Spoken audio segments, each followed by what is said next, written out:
Hello and welcome to a very good social media podcast where we try to live up to that name every single day. I'm Zach Gelia. Let's get into it.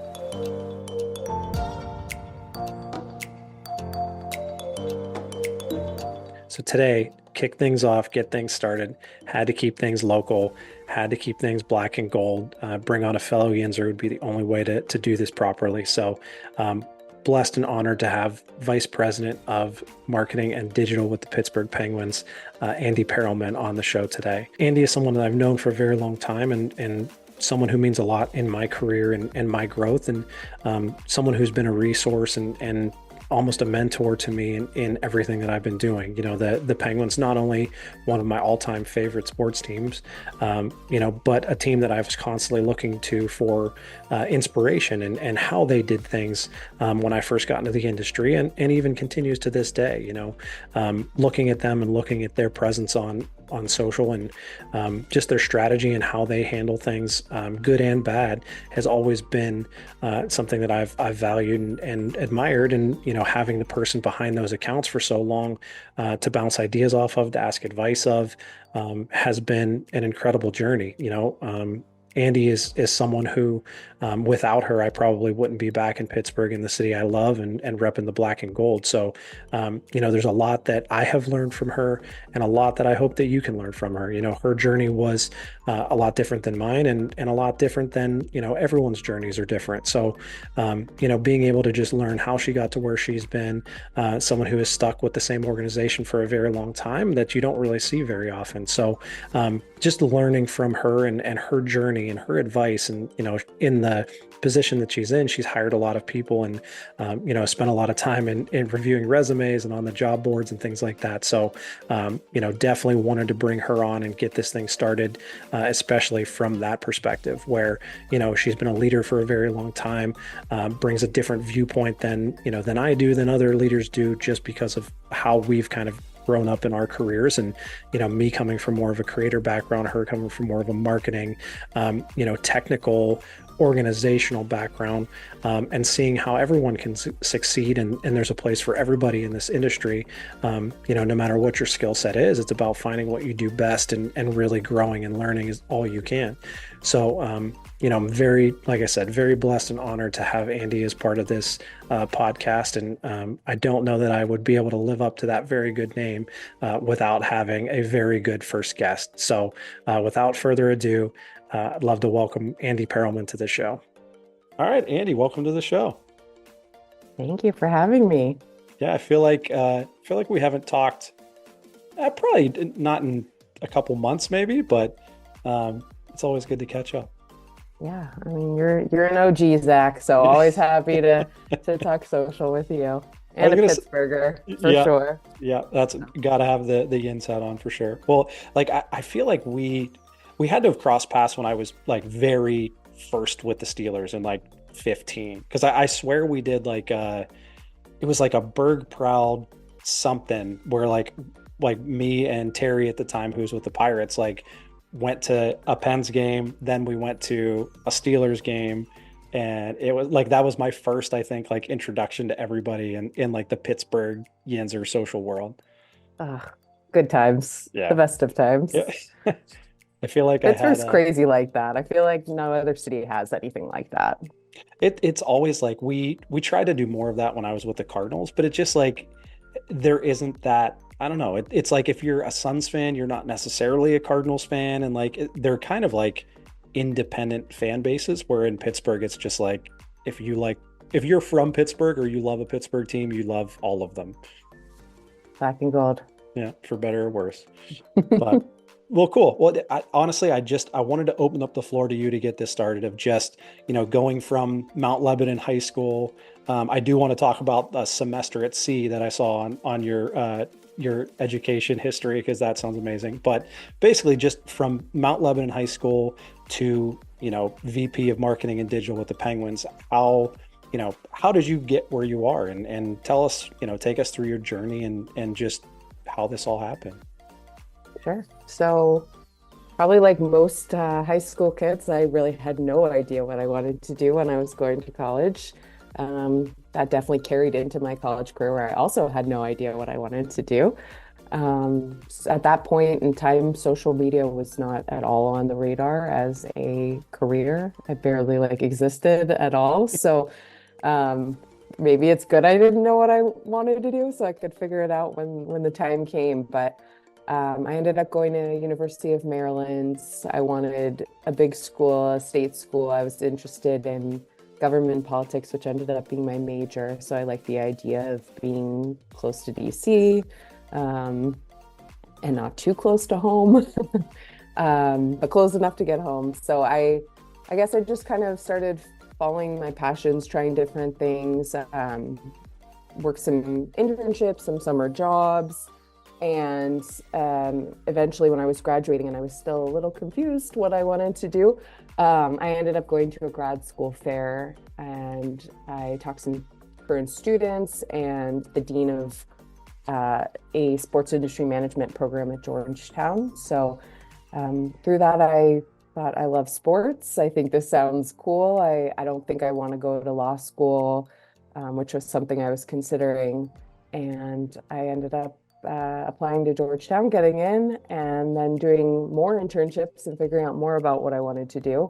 At that point, social media was becoming a bit of a career option, but it also was primarily like intern responsibility time. I'm sure you remember it well. People still forget that we are out of that time. Yep. But gave me a lot of responsibility to run a lot of social in my internship stage. And yeah, just learned a lot from my teachers, made a lot of connections. And then when I graduated, I knew I wanted to work in marketing and social. That's specifically what I was studying in school. Then worked at an ad agency in Pittsburgh for a little while and just really was hoping that the right thing would pop up. I was kind of ready to go anywhere for the right job and then like the perfect dream job scenario, like the gates of heaven opened and like this social media entry-level job was posted at the Penguins and I was so excited and I had been writing a hockey blog and that was like still a thing then. Writing for Bleacher Report, which is not what then was nothing like what it is now. And I applied and got the job, and that was 10 years ago. So making moves ever since, just growing with the team and learning things as I go and messing up and hiring more people and figuring it out. So yeah, just I guess That's the awesome. short story. Yeah. Yeah, I think messing it up and figuring it out, I think that's like the tattoo for anyone who works in this industry is that's how it works. But Yep. well, it's always Definitely part of it. yeah, and it's always good to hear from just everyone about their experience because it's like back when we were kind of getting into our careers, it was like what we're currently doing wasn't a career, you know? Like I think I've told this story before, but like I got a job at the local speedway when I just got out of college. I like coached some hockey. Like I didn't know what I wanted to do, Hmm. but trying to connect, the creative artsy side with the sports side obviously wasn't good enough to play any sort of pro hockey at that time and Not probably for good me either. Yeah. good for my body. But so I got the job. I thought it was like a video production role. Like I planned on going to film school until I saw how much money it cost, and then got into the job, made a couple cool videos on YouTube, and then got had a meeting with my boss where she was like, "You're really not living up to expectations. We thought you would take over all these social accounts by now." And I was like, "Oh, I didn't even know that was part of it, but consider it done." And so it's like when anyone asks me, "How did you get in the industry?" It's like, well, almost by accident, but it was amazing and perfect that it happened. Yeah. It is wild how many people have stories like that of like fit kind of finding yourself here and then figuring it out as you go. And I mean, these platforms just weren't anything like what they are today. There weren't as many of them, and you couldn't do as much. So yeah, it's interesting. Everyone's skill sets, I think, that work in social, it's a little bit different. Like I'm definitely not a video editor, which is why I have a video editor on my team, right? And so yeah, you kind of fill in the gaps now that it's like such a big part of the strategy and the monetization of what the organization is doing. So, Yeah, definitely. Yeah, it's so crazy to think of. Like, I remember, I feel like with the NFL social media policy back then, it was like we could only post like one video a day on Twitter because video was so new. So it was like we were converting like practice clips to GIFs, and like it was just so crazy. the weirdest things to think of now that, what we do on each platform. And it's so crazy. Yeah, do you remember? I forget what account it was, but somebody was like drawing pictures, Yeah. like and just like putting those out because you couldn't post the actual highlights. Yep. I think like at that time too, didn't the Steelers have their social department was like part of technology and like IT, right? Yep. And like, My first, I don't know if he was necessarily my boss, but he was kind of like the big boss. But yeah, he's still there. Scott Phelps. He's the VP of IT, and you'll see him like during Steelers games. He's the guy standing behind Coach Tomlin, like with a headset on, making sure like the tech's working. And I'm like, this is the guy who hired me to run social, because that's who, wild. it was like three people who would just kind of chip in when they could. And it was like, and now it's like we have whole teams that do this stuff, which is so crazy. Yeah. I feel like for a long time, teams are trying to figure out if social belonged in like sponsorship, marketing, PR, technology. So yeah, it doesn't Yeah. feel that long ago, but a lot has changed for sure. Yeah. And I swear, every organization you talk to, it's a little bit different. Like the team's set up a little different, the reporting structure is different. And it's like before it was, oh, well, we have a person and they'll do whatever we need. Yeah, we have an intern this Yeah, semester. we're good. Well, so from somebody who has bounced around a little bit and basically left my hometown to come right back to my hometown, I'm always fascinated by like someone like you who could be at a company for 10 years and have that amazing growth and really, develop and continue to move up the ladder and lead and take on more responsibility. So I mean, maybe just take me through, how, maybe not how it happens, but like just your journey within the Penguins. Yeah, so I think I've been really lucky, right? I think there's a lot of people that bounce around in general to just move up and learn more. And I've had the same boss my entire time at the Penguins. So well, there was like a 6 month period where there was somebody kind of between us, but Yeah. for the most part, I've been reporting to the same manager for my whole time at the team. But um, I've had a lot of people that have really valued what I bring to the table and have given me an opportunity to share my opinions and what I know. And, coming in pretty young out of grad school, you don't always get that opportunity. And, having a CEO and president who really valued social and thought there was a lot of opportunity there, having people who said, in my department, hey, this isn't my expertise. Like, you should take the lead on this, even as a coordinator, as a manager. So I think just seizing those opportunities, and then when I had them, and I was lucky enough to have them. So not saying, here's what I think is best without sharing why and some stats and data behind these things, making sure that if I'm being looked to as an expert, that I actually have something to say. And if there's a question, I'm not just like, I don't know, like you make the choice, like, and not kind of stepping up.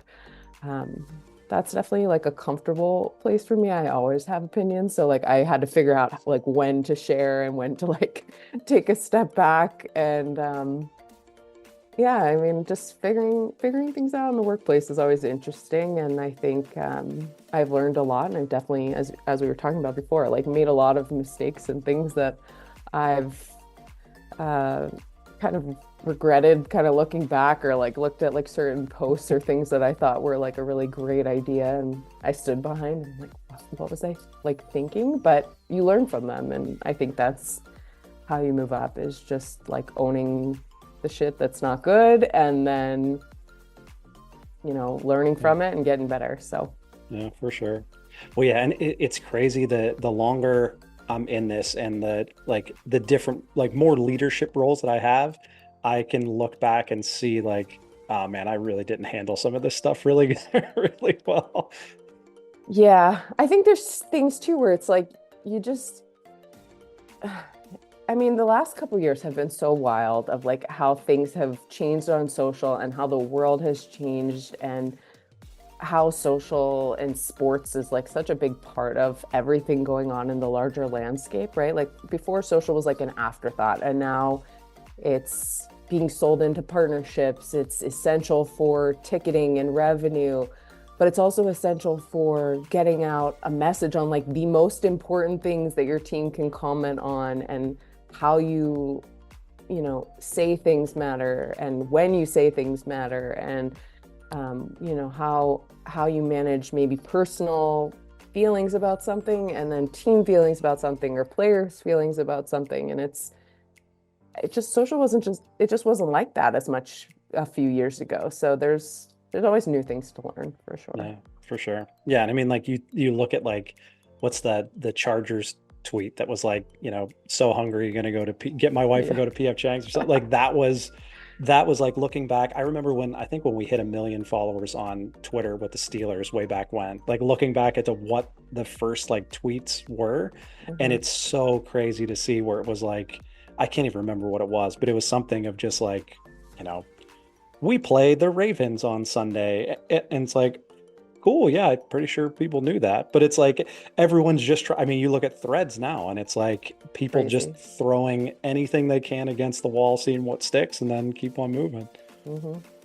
But oh man. Well, this is my favorite question. So I have to ask you, because it's the one I get every time I talk to anyone, is what is a typical day in your in It's your I life? have heard that question many times in Yes. interviews for sure. Well, I'm sure you and everyone in sports everywhere would say there is no typical day in sports. I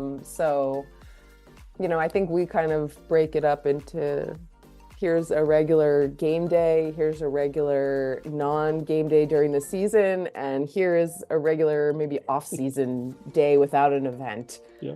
And there are similarities in all of those things, but then there are always things that can pop up and completely derail a social media day, whether it's with your team, a specific player, um, ownership, a coach, a world event, anything can kind of stop every plan you had and completely pivot you somewhere else.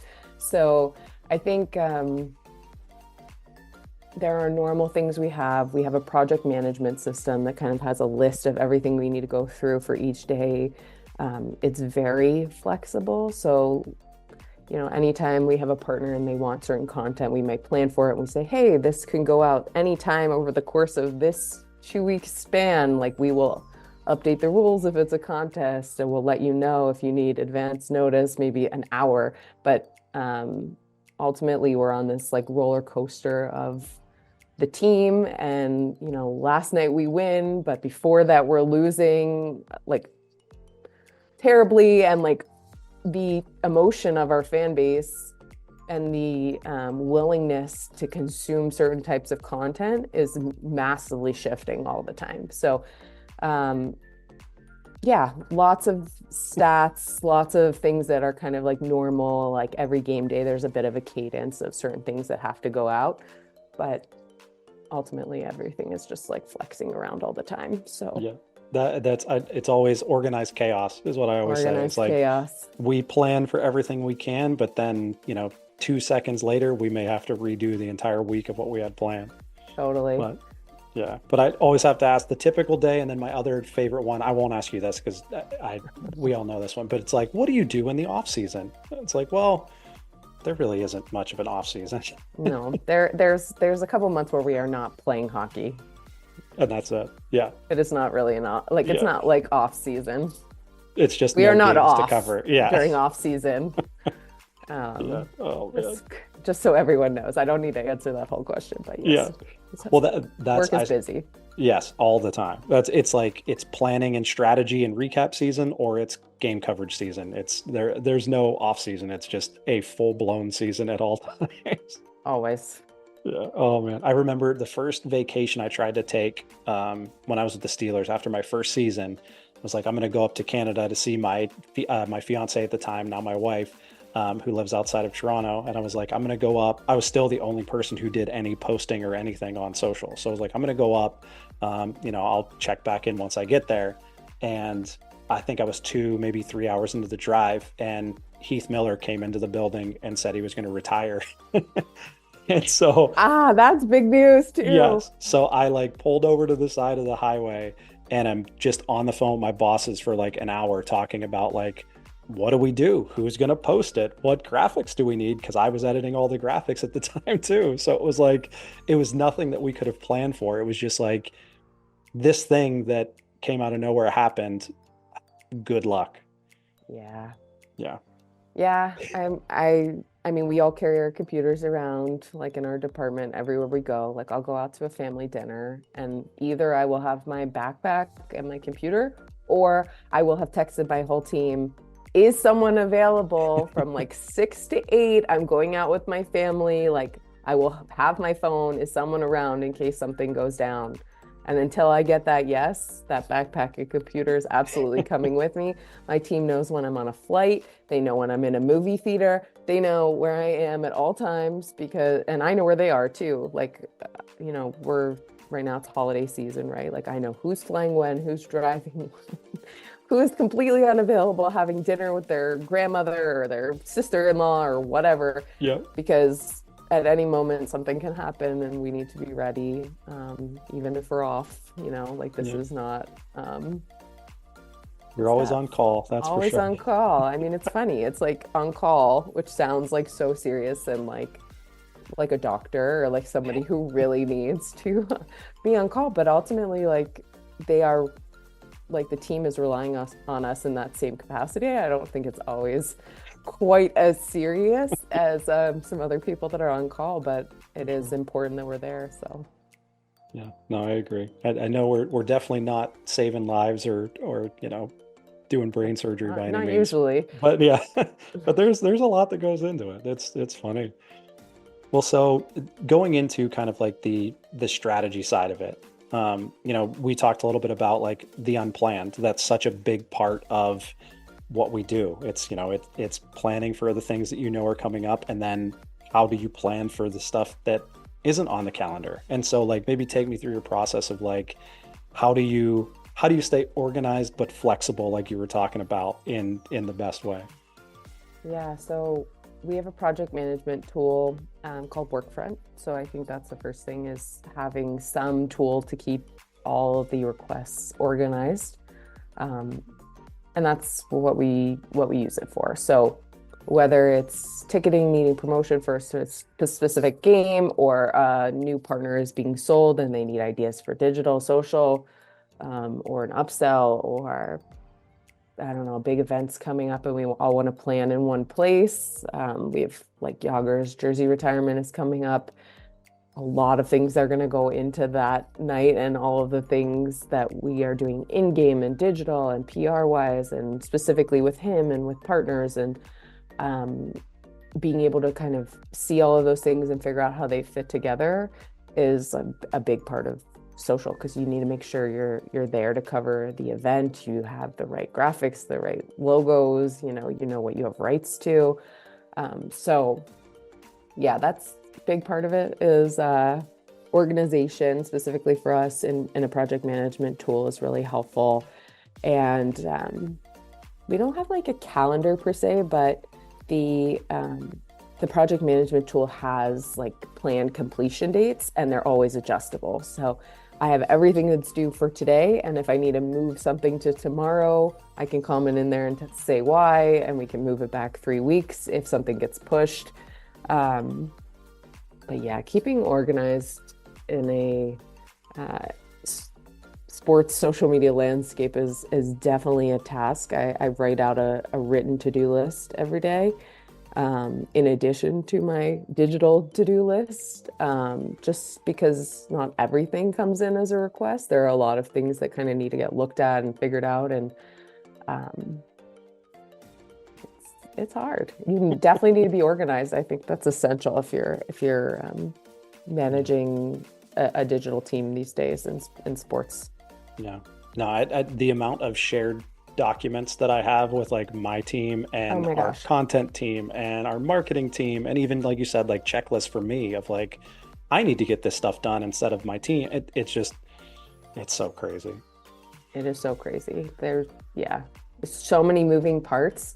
I mean, I think about how many projects we're all working on, and I mean, we have specific campaign projects, right? So we have ticketing campaigns that are going on, and something like the Yager campaign, and it's like there are so many of those big campaigns with so many individual tasks and pieces in there going at one time, and they are all swapping all the time to the next thing. So we might be running like a Festive Five ticketing deal right now, and it's like, okay, on December 27th, like maybe I'm off that day, but it needs to come out of the app that day and then move immediately to a new app card. And then we need to pull out a banner ad and report on a social post. And yeah, it is essential to have some kind of tool because it is Yeah. way, way, way too much stuff to manage by memory.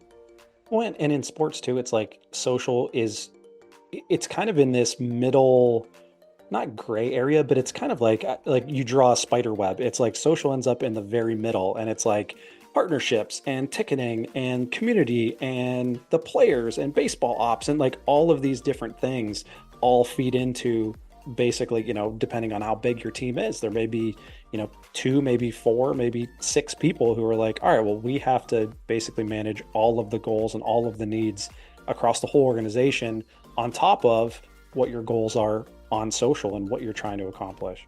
Yeah, I think you were talking about it before. It's like finding something that's creative, but then also like analytical. And I think social is like right in, not only in the middle of the organization, but like right in between that, like left brain, right brain. Like you're doing so much creative and so much ideation of video ideas and content. And then there's so much reporting and like really looking and like, did this work and why did this work? And how could this look on like a specific platform? And why should we make a slight adjustment to make this um, better for the future, better for an algorithm change or whatever is going on.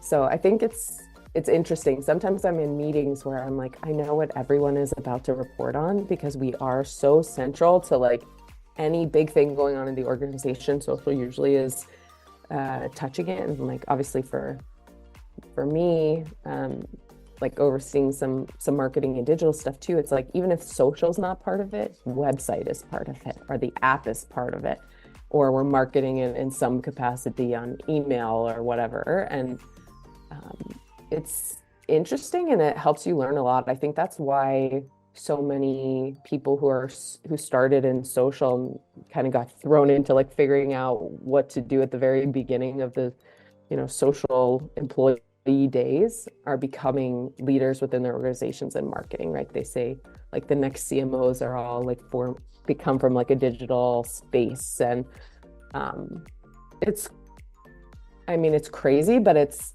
also like throwing you right into the fire. It's like this is how you learn best and you know what the organization's trying to do. So Yeah, for sure. I love it. I mean, it's wild, but Well, it's scary too. Like, there's so much out of your control too, right? Like, not only with like the team and the performance and the players and things like that and world events, but also like the platforms, like the places where we post stuff and reach all the fans. Like, they could change at a moment's notice. Something new gets brought to the table. Like, it's just it could be so stressful and just like crippling anxiety thinking about it, but it's like it's just part of your day of like, yeah, well, we got to figure it out.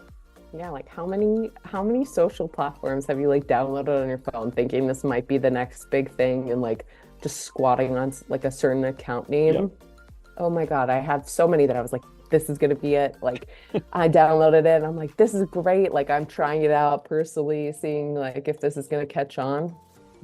No, never. Mm-mm. It never is the one that catches on. You never know No, what's coming. never.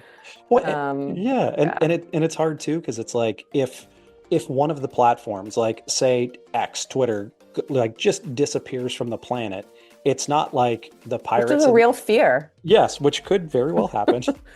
But like it's not the Penguins and the Pirates that are going to be like, all right, well now we're going to update fans here. It's going to be your fans are going to go somewhere and you're going to have to meet them there, which is, again, it's just so, there's so much out of your control that you just have to figure out.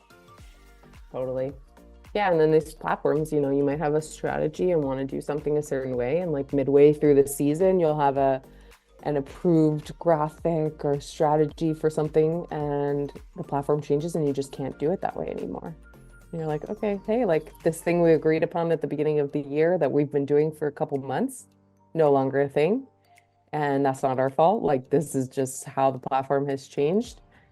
And yeah, you got lots of adapting for sure. Yeah. Well, and it's not even just about like making the best content too. It's about making the best content that the platform wants you to make. Like if you know that, TikTok, I had an alert that said like, you should share more photos on TikTok. The performance is better. It's like, well, Yeah. there's your like cheat code to say, okay, well, I guess we need to do more of that on TikTok because they're telling us that this is what they want to see. And if TikTok wants to see it, they're going to push it to more people. Which is like wild because those things can be so widely different in how much time and effort goes into them, right? So like you might already have a photographer somewhere taking photos. You can kind of cut them and put them on TikTok. But do you remember when live streaming was like the thing that everyone was pushing? It was like, oh my God, live streaming everything? Like, okay, do we need, like, are we live streaming from phones? Are we live streaming from cameras? How is the audio? Do we all need external microphones that are connecting to these cameras and phones? Like, if we're live streaming, do we need a mount for the phone? Do we need like a Yep. table? Because now if we're live streaming coach every day, what if he's talking for 15 minutes and you're like there like, oh my God, I remember like putting phone like on the back of a chair and like trying to like balance and be comfortable. But yeah, Oh, I mean, it definitely changes all the time. Like this season, I don't know if you're seeing the same thing, but on Facebook, we're seeing video like way down from viewership, yeah. but then photos, text only, like links way up. And I feel like for years they've said, we want video, we want long form video, Yep. and it's not working. Yeah. Oh man, that just gave me just flashbacks of standing. I remember every day after practice at training camp with the Steelers, I would have to live stream Coach Tomlin's press conference on the field, holding my phone on on Instagram Live. And it was just like you said, he talked for 5 minutes one day, and the next day he talked for 25, and you're just like, oh, come on. I know. And like things too, where you're like, you're holding a microphone maybe, and then you're holding a recorder, and then you need to take a photo and you like try and put the recorder and the microphone together and like try and take out like something for the phone. It's sometimes it gets kind of crazy. Because people don't see what all that looks like in the Yeah. background. There's like a photo of me with like, I forget, I don't remember what it was. There was some event where it was like I had my camera, I had my phone, and then I had those like Snapchat spectacles on, and I was like recording in like 100 different ways at the same time. You just never know when something's gonna pop up, and you have to be ready. And it's Yeah. Well, oh my God, yeah, wild. if you find that photo, send it to me and it will be displayed right now on the podcast. Okay. All right. So, as someone who has had a lot of different roles in the organization and someone who's moved up quite a bit, do you have any advice for leaders out there? Because that was like the biggest like wake up call for me was, being someone for the first half of my career that was the doer. And, I was boots on the ground. I was editing graphics. I was doing all of this stuff. Then when I got to Arizona with the Cardinals, it was like, well, no. You don't have to do all the stuff you're good at. You have to lead the people and be good at something different. And it was like, oh, this is really, really hard. So like any any advice that you have that I wish I knew when I went to Arizona? Yeah, it is hard. I think everyone's different, but being able to separate yourself and figure out which things are worth taking time for big picture and which things are worth getting in the weeds and helping people, if they on your team if they need it, and then taking a step back when they like really don't need it. And I think finding that balance is important, and talking to your people is essential for figuring out how that works. Not everybody is the same, and I have now a big team of people, and some people want me to show them more and want me to walk through it with them, and other people are like, let me make mistakes, let me figure this out on my own, like I'll loop you in if I need you. And all of that is okay. And I think it's just, yeah, it's just feeling things out as you go and making sure that you're there to help and assist. Like you never want someone to feel like, a one-person social team because it's so overwhelming. So I've been trying to be really flexible, especially now that we have more flexibility with work from home and a lot of people on my team are not from Pittsburgh. So like when can they be in a different place working and doing their job, but also kind of refilling their personal like buckets and making sure that they're a whole happy person. And I think for a long time there were a lot of social managers who were quitting and just not having other jobs and saying like this is too much. Like I'm overwhelmed and I can't keep doing this for the rest of my life. If I want, a life outside of this, if I want a family one day, like this is impossible. And I think I'm focused on trying to figure out how to have a team that's big enough that we can help each other, and then enough people know each other's jobs that we can kind of step in and pinch hit where needed. For sure. Yeah, and like because burnout is so like it's something I didn't even know what it was when I was burnt out. It was just kind of like, oh no, that's the job. Like that's how it is. And then, you get to a leadership role and it's like, I forget the quote. Like I've been doing a lot of leadership research and and learning and trying to be better every day. But it was like, I think the quote, it's like, it's not about you, but it's all about you. And it's like, it's such a funny kind of back and forth where it's like, it's your job is to make sure that the people working for you and underneath you are growing and thriving and making sure that, just like you said, they're not, coming into work burnt out, no creative ideas, no juices, just trying to get through the day. It's like, how do you do that while also making sure that all of the stuff that needs done gets done? And so that's always the balancing act of like trying to get your own stuff done, but also making sure that you're available and helping, helping the rest of your team. It's really hard. It's really hard. There are things that for sure take a lot of work, and again, like you mess them up so many times and you're like, oh, like I'm sorry, like I was busy today. I should have made more time, for you, or like, sorry, like I couldn't give you like a good attitude when we're like brainstorming together because I'm run down. Right. And like just being honest and yeah, just doing your best. You're just trying to keep figuring it out. I feel like I've read a lot of leadership books and things too, and it's just I think the most recent one was saying something about like how important it is to really talk to your employees about things they care about outside of work, and like making sure that you're interested in their lives if they want to be sharing personal parts of their lives, and how important that is. And it's not like trivial, right? Like it's like essential for building trust in your work. And it's hard when you have so many things to get done on the to-do list, right? You're like, oh my God, like do I really need to like sit down and talk to somebody about like the new video game they just bought that I don't care about, but they really care about it. And like, but yes, like it is. And we try and do that a little bit during the game. Like I'll talk to my employees about things that aren't happening on the ice. We'll try and like just, have fun and feel like we're watching a game and like doing something we love. And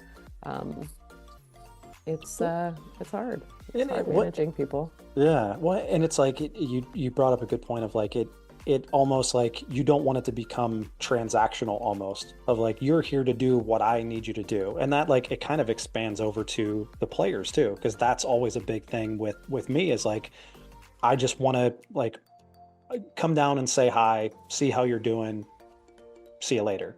I never want it to be like every time you see me, it's like, oh man, I got to duck in a hallway because he's going to ask me to do something. So it's like playing off of your team of employees and then also then playing off of, the personalities of the players who are getting all the shine. Totally. And you want to build those relationships and make them comfortable with you. But then also like as a woman, you don't want to be too friendly and like make it seem that it's not a professional atmosphere. And I think it's all an interesting balance of, when are you like having fun and hanging out and when are you working and how do you make sure you're getting the most of everyone around you. And, that just, it's all about trust. It's all about Yep. building trust, right? So, Couldn't agree more. yeah. Well, so now that we're on the subject of how could Andy have helped Zach before he got to Arizona, is there for the people out there who are just trying to get into the industry, is there something that you wish you knew back then when you were first kind of getting into the zone? I think I just wish I knew myself better and what my strengths and weaknesses are. And, um, you go into a job like this and you're tweeting to like millions of people and you have to be like confident, but it's important to be self-aware and not so confident that you're not, making sure to learn from people who know more than you. So I think for me, figuring out what those things are and what things were important to me in my job to make sure that I was getting those things out of my job. I love knowing answers to questions. I like making sure that everything is set up and right and like ready to go.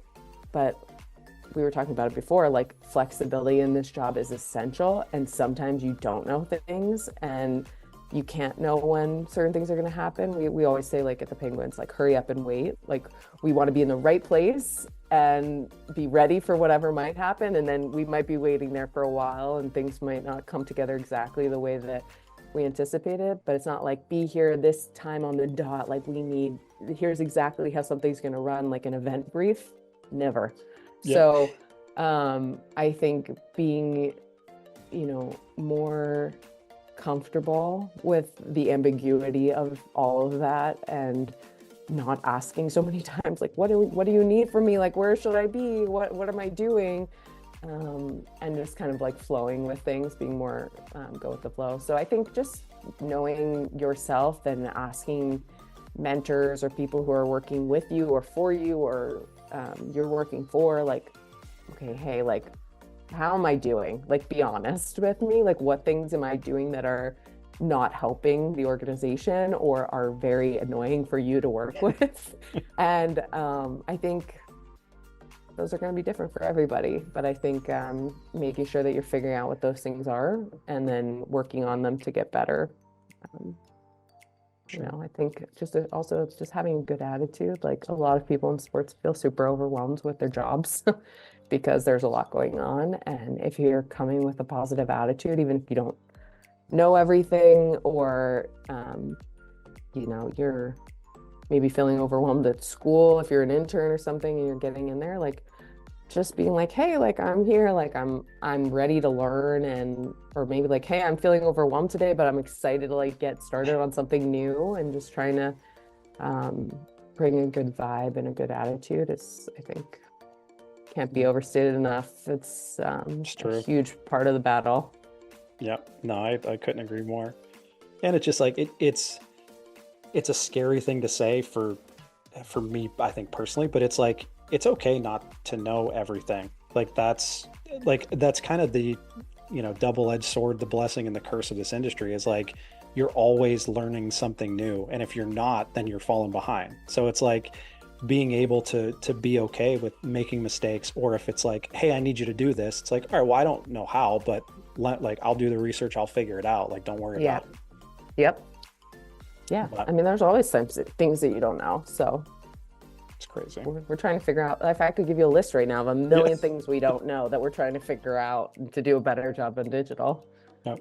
That's it. It's constantly just learning, and every year it's like as soon as you are satisfied with what you did, you fall behind the next day, the next week, the next year. Like it's so funny. Or you you're like, oh, I'm satisfied with what I did, and then you go to like the Pirates website and you're like, oh man, that looks so much better than something that we did. Like, how do we figure out how to do this better? And like it's never ending. Social is always changing, digital is always changing. There's always someone doing it better in some aspect of the business. I mean, we've had so many calls and like we've connected each other with so many people over the years of like, hey, like, do you know anyone at the Mavs? Like they're doing something really cool on their ticketing landing page, or hey, do you know someone at the Panthers? I'd love to talk to them about a video they did. And like we just yeah, I mean, we talked to the Dolphins about their paid social and like Oh their yeah. strategy. I mean, there's so many teams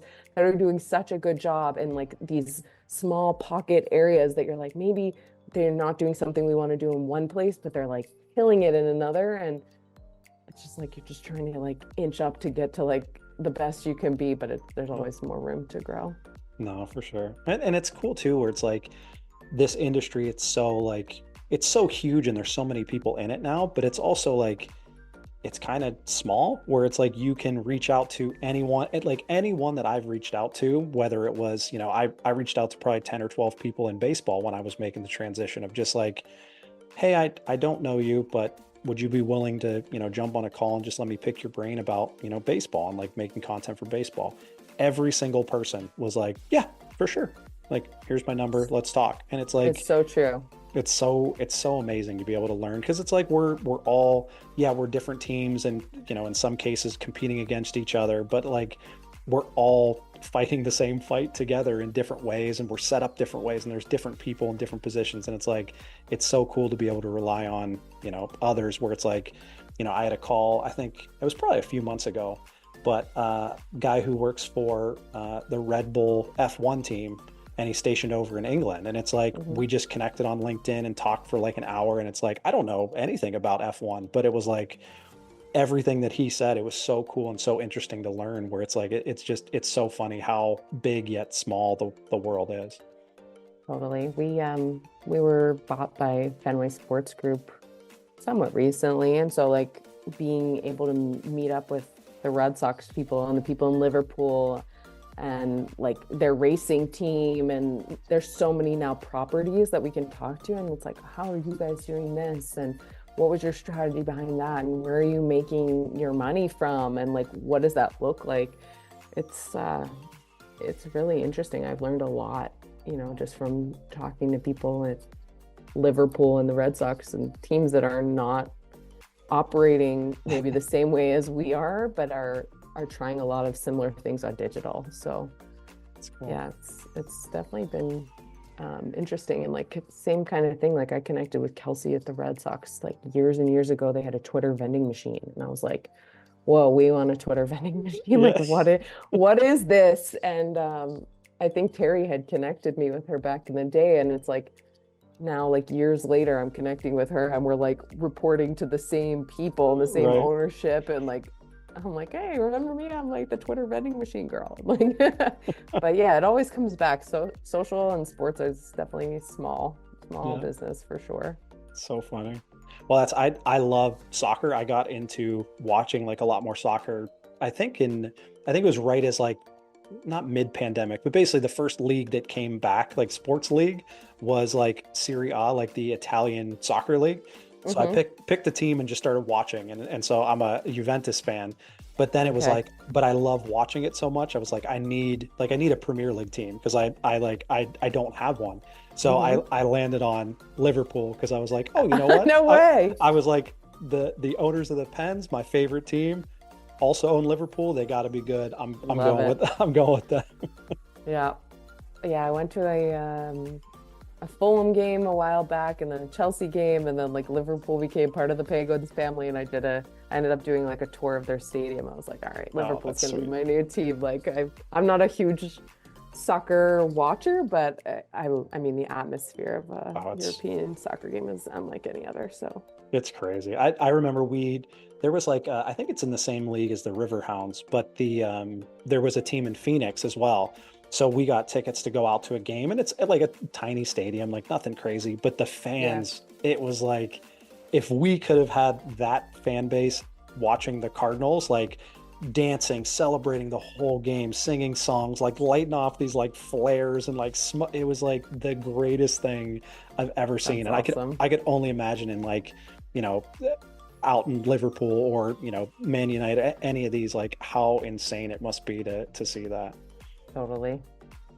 All right. So last question before I get to some of these quick hitter goofy things. But so back to, those that are trying to get their foot in the door and they're applying for all of these different jobs, and there are Hmm. tons of jobs out there at different levels and different leagues, different locations. But, you being in a position where you've hired quite a few people, what can they do to stand out in that process? Like I link it back to what we do in content. Like in content, we're trying to make stuff that makes our users stop and watch.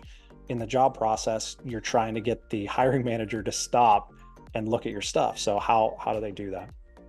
Yeah, I think there's a few things that stand out for me. If you're creative, absolutely you need a portfolio. So that's one of the big ones is we really look at your portfolio if you're coming on in a creative role. Um, I might not care as much about like your writing skills or how your resume looks in that instance, but I care a lot about that if you're applying for a job where you're writing.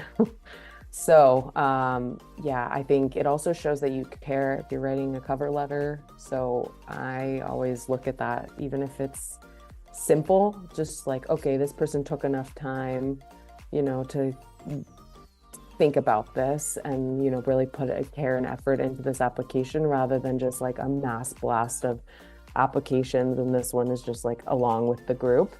So I think those are some like initial things. I think,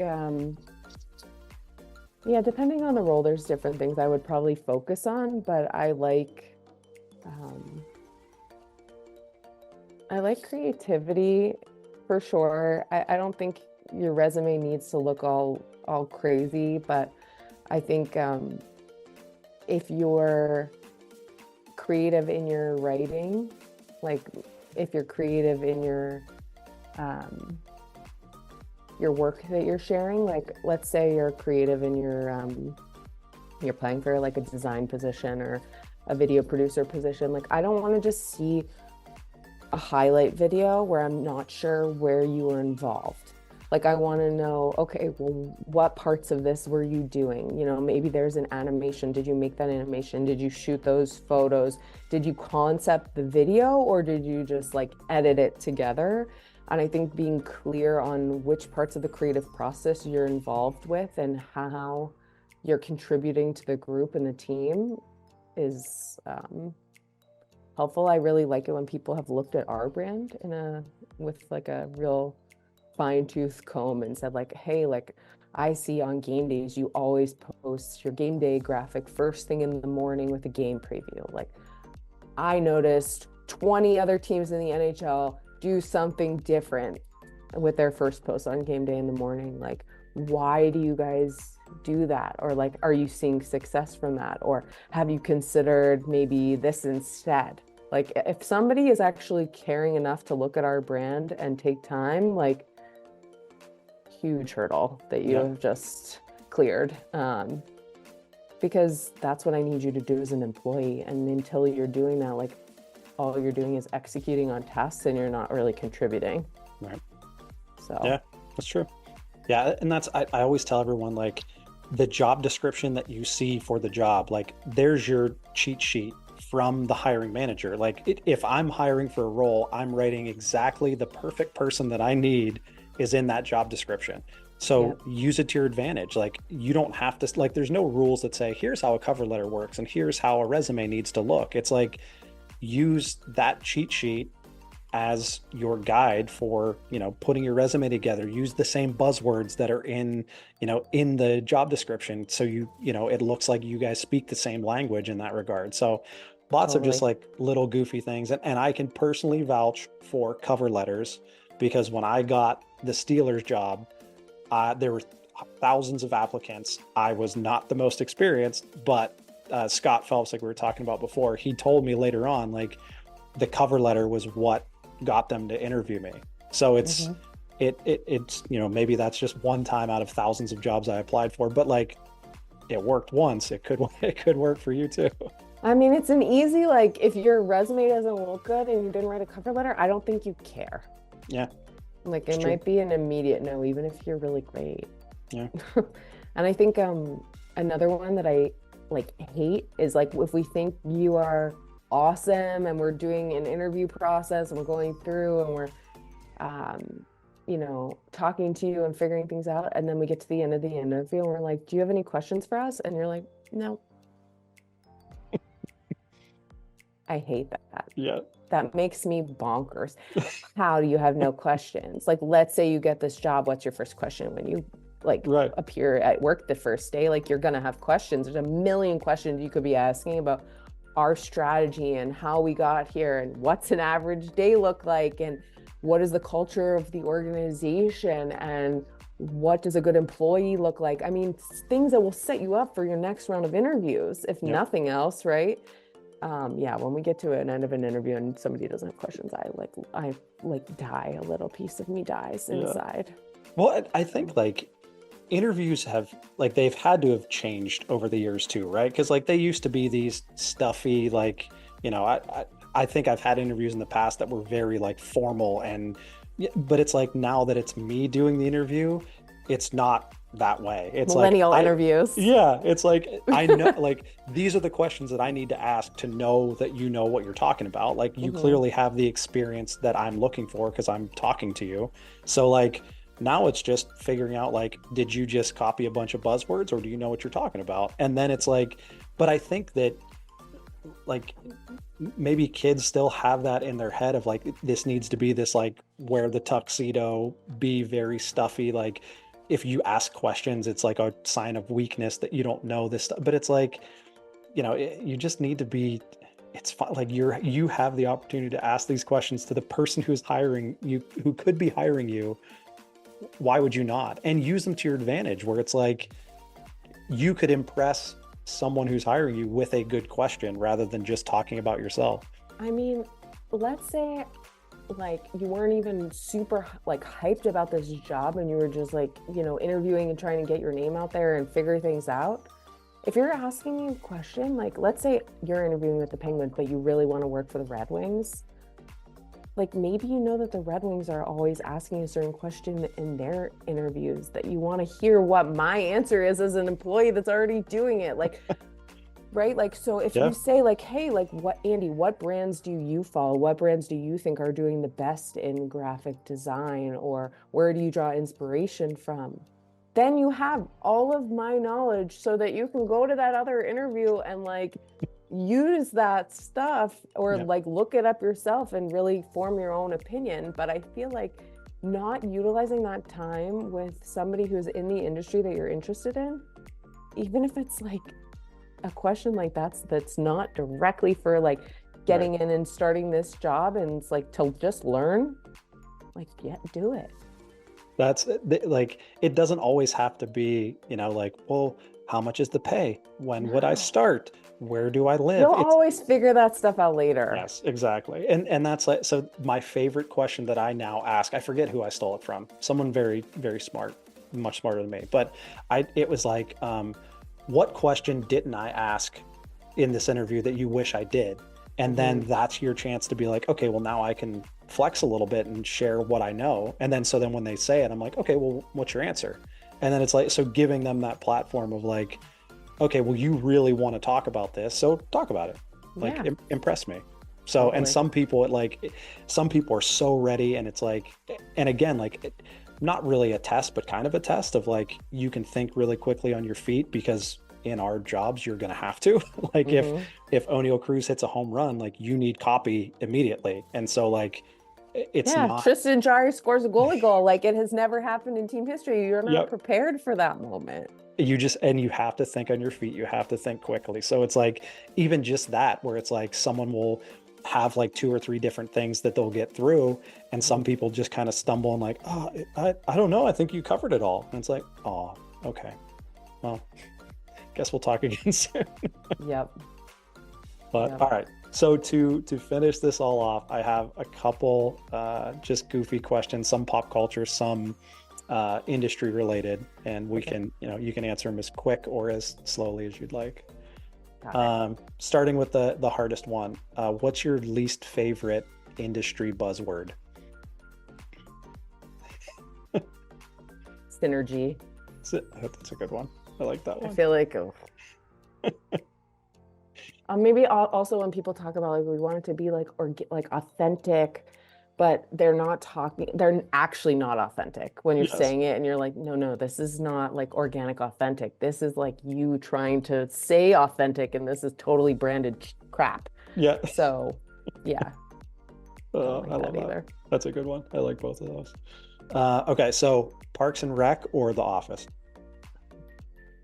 I'm not like a huge fan of either one. Is that like a Oh everyone's gonna man. hate me now? No, it's all right. Um, I did work in Parks and Rec for a little while, like one of my internships.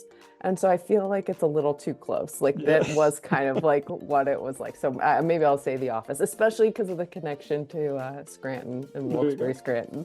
Yeah, that I feel like one of the people I talked to said that like her mom or dad worked in local government, so she was just Hmm. like it was Parks and Rec was just too much. I Too couldn't do it. much. Yeah, All right, Friends or Seinfeld?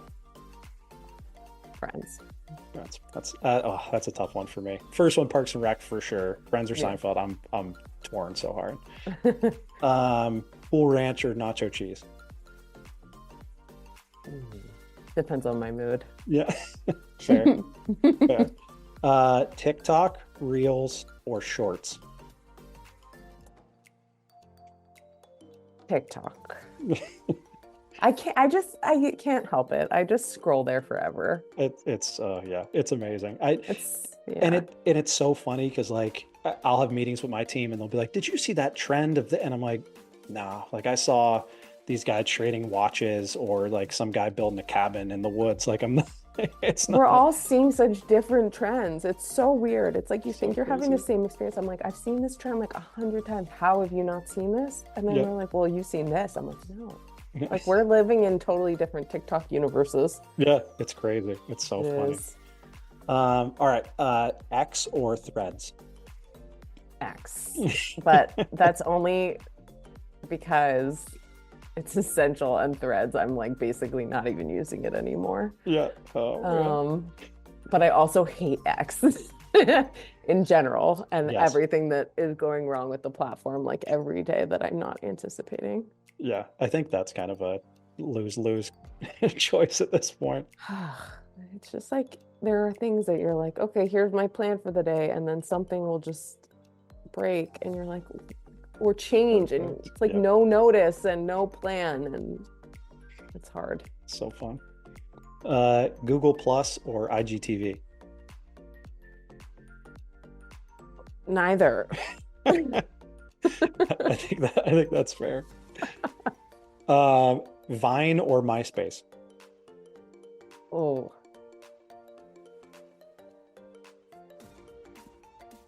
I feel like MySpace back in the day was like actually taught me how to like do internet things and like Yeah. was such a crazy place. So at the time I probably would have said MySpace, but now like Vine is like legend. Oh I yeah. love going back and looking at like old like Vine trends and stuff. Like I feel like Vine was like back like YouTube when it first started. It was like just crazy things that like everyone saw the same videos on Vine, not like Yes. TikTok. I could tell you and we would know all the same Vine videos. That's true. It's very true. All right, last one. Rate the finale of Game of Thrones 1 to 10.